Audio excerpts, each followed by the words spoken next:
Bonjour à tous, nous sommes aujourd'hui présents sur cet espace conférence pour mettre l'accent sur le métier des courses. Equiresources s'est porté partenaire de cet espace conférence. Donc pour rappeler un petit peu les missions d'Equiresources, d'abord c'est la mise en relation d'employeurs avec les candidats au travers de sa plateforme web, et puis c'est aussi d'informer, d'orienter, de conseiller sur les métiers et les formations en lien avec la filière équine, de tous univers, l'élevage, le sport, les loisirs, les courses.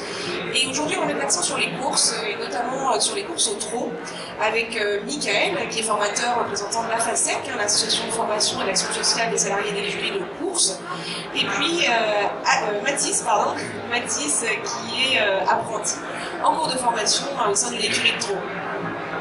Voilà, donc les courses, c'est un secteur qui recrute beaucoup. On a parlé ce matin également du cavalier d'entraînement, mais il y a aussi un autre métier, celui de la driver, la jockey, dans lequel il y a pas mal de perspectives. On va se rapprocher de Michael qui nous parle un petit peu de la formation en tant que telle. Alors, on peut déjà aborder un petit peu son parcours en tant que formateur, savoir comment il est arrivé là. Bonjour à tous. Donc mon parcours, j'ai travaillé pendant 28 ans dans la spécialité du trot en tant que lap driver, et pendant 15 ans j'ai été premier garçon dans différentes écuries. Donc c'est seconder l'entraîneur, avoir plus de responsabilités. Et ce qui m'a amené à intégrer le CFA de Grosbois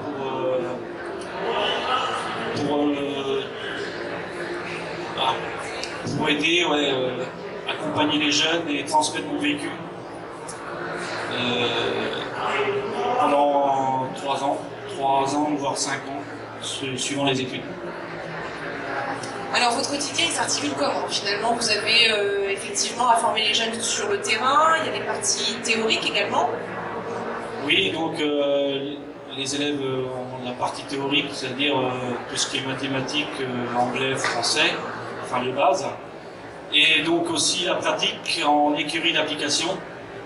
Donc tous les jours, ou voire tous les 2 jours, par classe, par groupe, ils viennent à l'écurie d'application pour apprendre le quotidien, tout ce qui est soins, l'entretien des box et le travail du cheval. Et donc le roulement se fait, ils sont 15 jours en entreprise chez leur patron et 15 jours au CFA à l'école. Alors là on voit justement sur la vidéo, ça illustre un petit peu le quotidien des apprentis. Mathis va nous en parler également. Mathis, qu'est-ce qui t'a donné envie d'intégrer l'école des courses à FASEC? Bonjour, j'ai toujours bien aimé les chevaux, et plus particulièrement les trotteurs. J'ai commencé à visiter des écoles à la fin de ma 3e, et j'ai été intéressé par le Grosbois. J'ai fait 1 semaine de stage de positionnement, et ça m'a plu, du coup j'ai décidé de commencer le métier. Et tu es venu en cheval par quel intermédiaire finalement? Tu as découvert tout de suite le trot, ou tu es arrivé en tant que pratiquant d'équitation et c'est le stage de découverte qui t'a permis de justement découvrir le trot? Auparavant j'ai fait de l'équitation et je connais un entraîneur de chevaux de course où j'allais de temps en temps chez lui, donc je connaissais déjà un peu le métier. Donc cette pratique d'équitation auparavant, ça t'a servi, tu penses? Oui, parce que ça donne quand même des bases sur le cheval. Aujourd'hui, ta formation se déroule donc une partie à l'école et une partie chez ton employeur. Quel est ton quotidien de façon globale dans le courant de ta formation? On fait 15 jours d'école et 15 jours d'entreprise. Quand je suis en entreprise, le matin, on travaille avec les chevaux. L'après-midi, c'est plus ce qui est les soins, s'occuper des chevaux. Et après, il y a les jours de course, surtout les week-ends. Alors, je disais que tu étais parmi ceux chanceux qui pouvaient s'illustrer en course. Parle-nous de ces possibilités-là. Déjà, pour commencer, en général, on commence par faire quelques courses écoles, ce qui nous donne un peu les bases pour les courses. Après, en fonction de notre niveau de métier, si notre entraîneur pense que nous sommes pas en course, il peut nous prendre une licence. Donc ta formation aujourd'hui, tu es en première année de bac pro, troisième année de bac pro, qu'est-ce que tu envisages par la suite? Par la suite, j'envisage de faire un BTS, tout ce qui est la comptabilité, tout ça, pour plus gérer une entreprise. D'accord. Qu'est-ce que tu pourrais conseiller à un jeune qui pourrait nous écouter et se dire tiens, je ne connais pas ce monde-là et j'aimerais bien suivre sa voie, voir un petit peu découvrir ce monde-là. Qu'est-ce qu'il faudrait pour toi comme qualité pour percer dans le métier? Quelqu'un déjà qui est passionné par les chevaux, qui soit motivé, qui ait peur de rien, qui ait envie d'être tout le temps avec les chevaux. D'accord. Priorité évidemment aux chevaux, quel que soit le métier, c'est un peu le leitmotiv. Michael, même question, un jeune qui a envie de suivre la voie, qu'est-ce que vous conseillerez? Oui, c'est sûr, la motivation arrive en premier. Après, ça peut être une découverte totale. Donc, il ne faut pas hésiter à venir. On fait d'ailleurs des journées de découverte et des semaines de découverte au CFA. Donc, il y a des élèves qui viennent par curiosité et qui amènent souvent à l'intégration au CFA et débuter le métier de late driver, late jockey. Et après, donc la passion, c'est sûr, il faut être motivé, il faut aimer travailler à l'extérieur.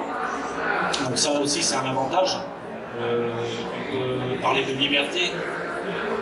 Et donc déjà, ça regroupé, on peut amener à commencer à apprendre ce métier.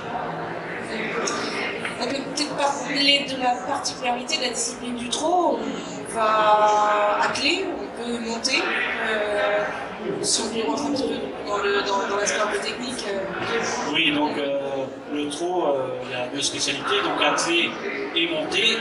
Donc un élève comme Mathis, un apprenti comme Mathis, il fait les deux spécialités, mais il a la particularité d'avoir le poids et la taille correcte. Au trot, il y a moins de contraintes qu'au galop, mais il faut quand même respecter un certain poids pour monter en course.